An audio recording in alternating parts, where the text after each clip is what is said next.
I'm your host, Annie Bowles, and this is News du Jour.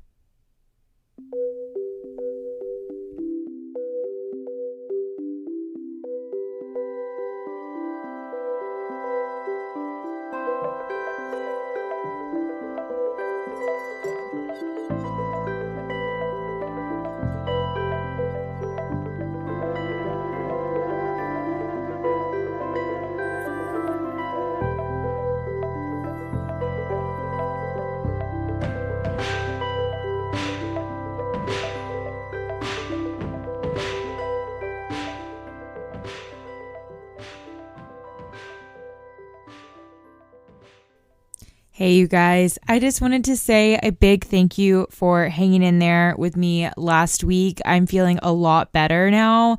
I have a hole in my heart, and long story short, it flares up and kind of causes problems from time to time.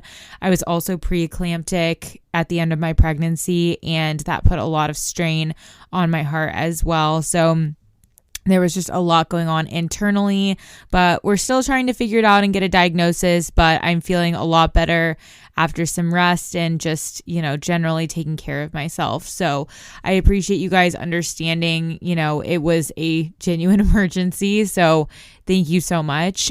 Without further ado, though, we'll go ahead and jump into the news, but I wanted to give you guys a little bit of a heads up here. The theme for today's episode is pretty much content warning. Unfortunately, there has been a lot of violence lately, and we're going to break it all down for you guys so that you're in the know on what's been going on. But if you have young ears nearby, it may not be the best episode for them. But parents, this is your call, what your kid hears or doesn't hear. So what we discussed today is going to be, I'm going to pause here if you want to turn me off, skip ahead. It's going to be some more mass shootings, police killings, and new details on the Paul Pelosi case. So all three of these different things are incredibly violent, but if you're game and ready for this, let's ride. So for our first mini story, which actually does have to do with a mass shooting as well, it turns out a $100 repair bill was reportedly what caused the Half Moon Bay shooting in California. That was the one that occurred at that mushroom farm where he shot coworkers. $100, you guys, cost 7 people their lives and a number of children their childhoods. So content warning here at the top, more and more and more mass shootings. So you guys, there have now been 6, I repeat, 6 mass shootings in 13 days in California. In Beverly Hills, a shooting occurred where 3 people were killed and 2 more were wounded. They left the scene in critical condition, and it's very possible they will pass away at the hospital. They don't have a suspect or any kind of motive for these killings. Over in San Diego, on Friday night, 4 people were shot, 1 fatally, in 2 incidents perpetrated by the same suspect, only a few miles apart from one another. These shootings happened at sort of strip mall, restaurant type areas. A teen mom and her baby were among 6 people killed at a California home via a firearm. This occurred at a home that was in rural California. 2 victims were found dead in the street. A 3rd victim was found in the doorway of the home, and then 3 more people were dead inside the home. These incidents, of course, were in addition to the Half Moon Bay and the Lunar New Year incidents that we have discussed, where 18 people were killed collectively. Across the United States, there have already been 48 mass shootings in the first month of this year.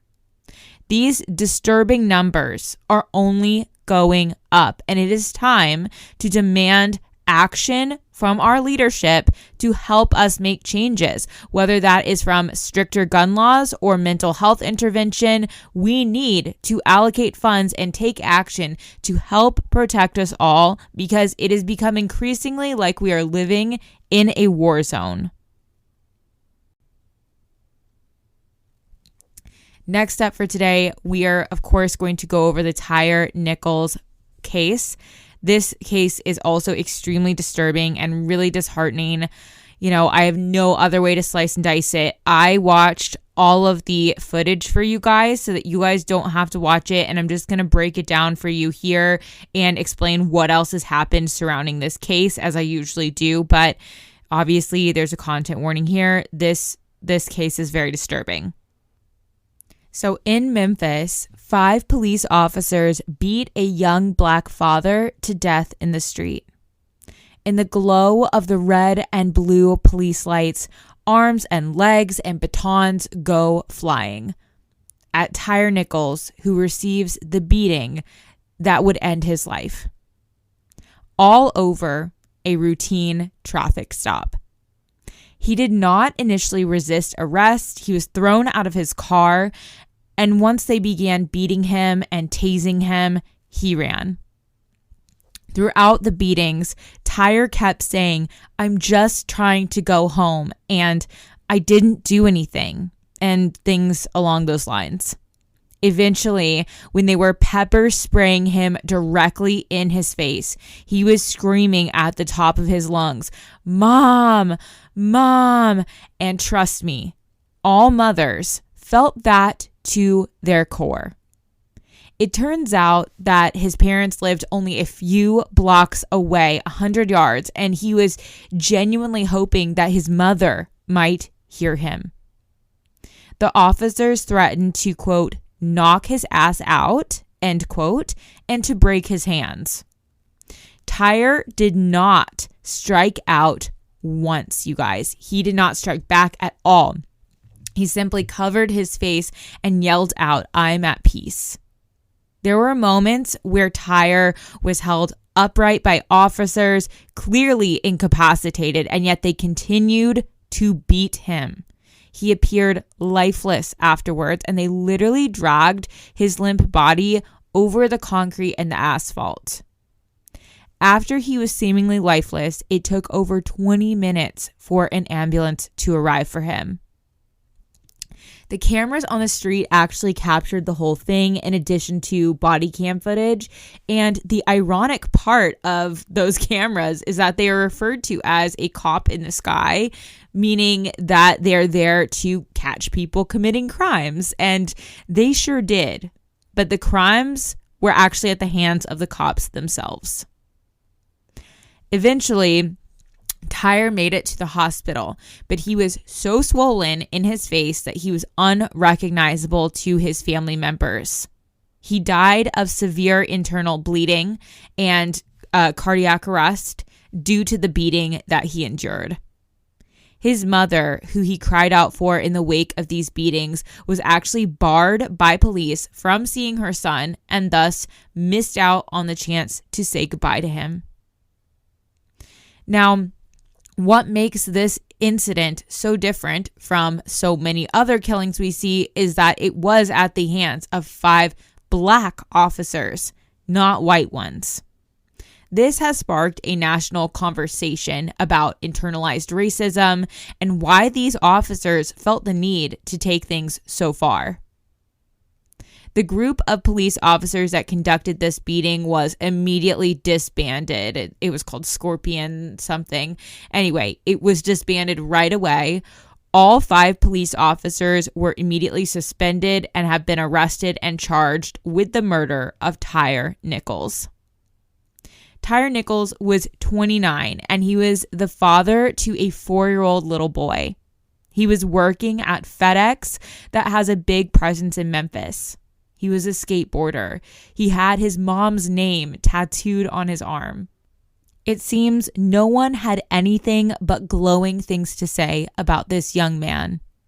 The world lost a good person to an absolutely senseless act of violence at the hands of those who are sworn to protect and serve.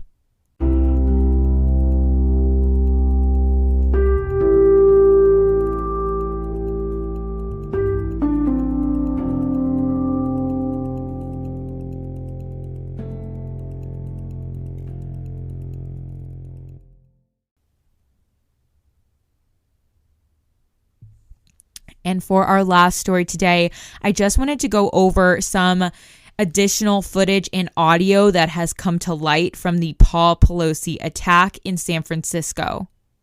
Obviously, also issuing a content warning here because this is an extremely violent incident as well. So body cam footage and a 911 audio call was released in the case of Paul Pelosi's home invasion and attempted murder. You see, Paul Pelosi was in his boxers and a nightshirt with a very large pot-bellied man standing next to him with a reddish beard in cargo shorts and a big sweatshirt wielding a giant hammer. Paul seems strangely calm when the police first get there. He kind of has his hand on the hammer too. And the police are asking the other man, what's going on here? Until he yanks the hammer out of Paul's hands and began swiping it towards Paul violently. He bludgeons Paul with this hammer right in front of the police until the police can tackle them both to the ground to stop the attack. It was absolutely disturbing and honestly terrifying to watch this. Paul Pelosi laid motionless on the floor, and it almost seemed like he might be dead. The attacker began growling at that point like a bear or a dog or something. It was utterly bizarre. If you guys remember, Paul Pelosi suffered a skull fracture from this encounter and very well could have died from his injuries. Luckily, he lived and is still at home recovering. But what was almost crazier was the phone call that led up to all of this. And basically, Paul saved his own life. He is supposed to have Capitol Police watching his home 24/7 for this exact type of circumstance, but they were not doing their job. So Paul had to call 911 while he's kind of being held hostage by this man. Keep in mind, this attacker was somewhat mentally ill and delusional. So Paul had to talk to the 911 officer as if he was talking to someone else. And he kind of pretended that he was trying to get them to bring Nancy home because the attacker wanted to get Nancy. But he was also, meanwhile, dropping breadcrumbs of what exactly was going on inside his home without outright saying, hello, I need police ASAP. He couldn't say that in front of this intruder. So instead, he said things like, quote, "This gentleman came into my house and wants to wait for my wife to come home," end quote. The dispatcher responds, "Do you know who this person is?" And he answers, no, I don't know who he is. The dispatcher started to get a sense of what was going down and that Paul is being held hostage essentially, but she also isn't really sure. Paul sounds so calm on the phone. I think that's the biggest thing, is that he sounded really calm and he looked really calm when the police got there. And that's why it was like a little confusing for people. But she offers to stay on the phone with him and he replies, "No, he's telling me to get the hell off the phone, so I gotta go." And the call just didn't sit right with this dispatcher. She didn't know what was going on, but it was very strange. So she sent the police to check on things just in case, because he was asking for the Capitol Police at one point. Granted, it was kind of under the guise of like wanting Nancy to come home, but she thought, you know what, better safe than sorry. I'm going to go ahead and send some officers out. And that is when they got there just in time as the attack ensued. And it's honestly a miracle that everyone was okay. And that is the news du jour. Woof, what an episode, right? I mean, that was literally like some heavy shit.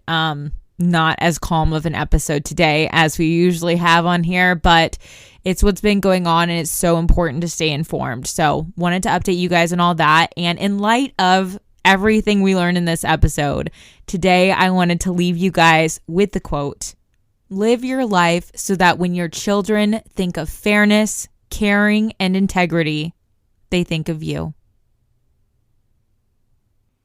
If you enjoyed this episode, please subscribe on whatever podcast platform you use to listen.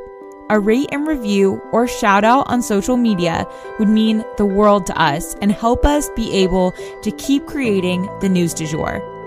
But the best way to support all of our work is to become a patron at www.patreon.com/sugarfree media.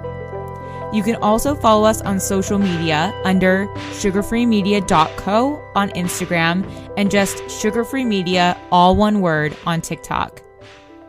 We appreciate you listening and look forward to telling you about the news again next time on News du Jour. Broadcasting from Oklahoma.